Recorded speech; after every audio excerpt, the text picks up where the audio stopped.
सबसे पहला है सवाल जो आप लोगों में से कई लोगों के मन में होता है सर, बहुत से रिसोर्स मतलब एक विद्यार्थी जब तैयारी की शुरुआत करता है तो सीनियर कहता है एनसीईआरटी के बगैर तो दुनिया आगे नहीं बढ़ सकती जी। जब शिक्षक से मिलता है तो शिक्षक कहता है ये 5 किताबें तुम्हें इस विषय में पढ़नी हो। फिर कुछ बची हुई बातचीत होती है तो क्लास के नोट्स पढ़ने हैं। बहुत से सोर्स है सर।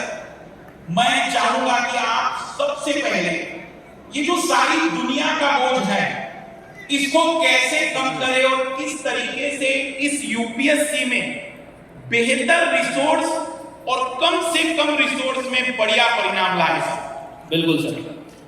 देखो ये सवाल वैसे किस किस का है मुझे ये तो बताओ, मतलब ऐसा ना लगे कि बस खाली बोले जा रहा हूं।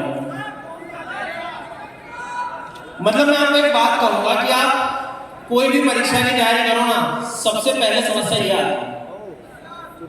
इस शहर में रह के कई बार आपको ऐसा भी लगेगा कि दिल्ली में कोई छात्र जो रह रहा है वो कुछ ज्यादा तो नहीं पढ़ रहा है, लगता नहीं।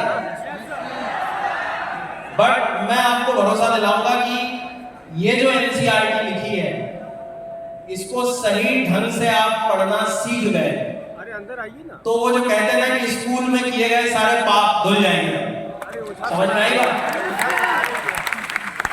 आप किसी न किसी कोई भी टॉपर की जब बात सुनी होगी तो उन्होंने एक बात कॉमन कही होगी कि भाई मैंने अपने बेसिक्स के लिए एनसीईआरटी करी, ठीक है। अब हमने सुन लिया, अब बोलेंगे कौन सी क्लास की एनसीईआरटी बोलते हैं वैसे को बताओ मुझे, यार बैठे हो 6 to 12।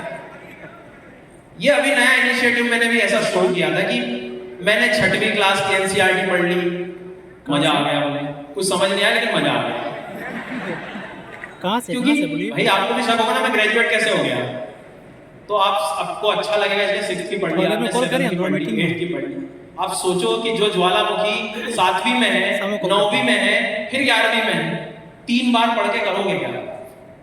एक बार आज इस सेमिनार से एक लर्निंग लेके जाना हो एनसीईआरटी, तो एक काम करना, आप एनसीईआरटी को टॉपिक वाइज पढ़ने का कभी प्रयास करो, क्योंकि समय इतना नहीं होता है हमारे पास। और बहुत प्रैक्टिकल बात है कि सर बच्चे शुरू तो कर देंगे एनसीईआरटी 6, 7, 8, 9, 10, लेकिन 9, 10 तक पहुंचते पहुंचते 6th के कॉन्सेप्ट गड़बड़ा जाते हैं, कॉन्फिडेंस हिल जाता है अंदर से।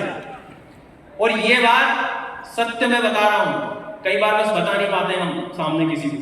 इसलिए आपको ये टॉपिक उठाओ और मेरे नजरिए में एनसीईआरटी पढ़ना है तो टॉपिक से कुछ मत करो। जैसे छोड़ो ज्योग्राफी, हिस्ट्री का भी आप लोगे तो सिंधु घाटी यदि आप छोटी क्लास में पढ़ रहे हैं तो बड़ी में वो तो फिर से मिलेगा, लेकिन तब तक जाते जाते हम